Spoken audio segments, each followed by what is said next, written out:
You ask Tiger to calculate. This deals with linear inequalities with one unknown. The final result is g smaller than 1 over 2. Let's solve it step by step. Isolate the g. Divide both sides by 6.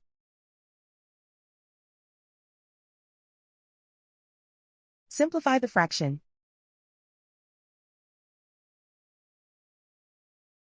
Find the greatest common factor of the numerator and denominator.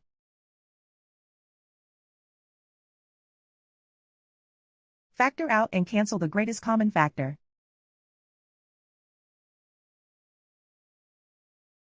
Plot the solution on a coordinate grid. And so the final result is g smaller than 1 over 2.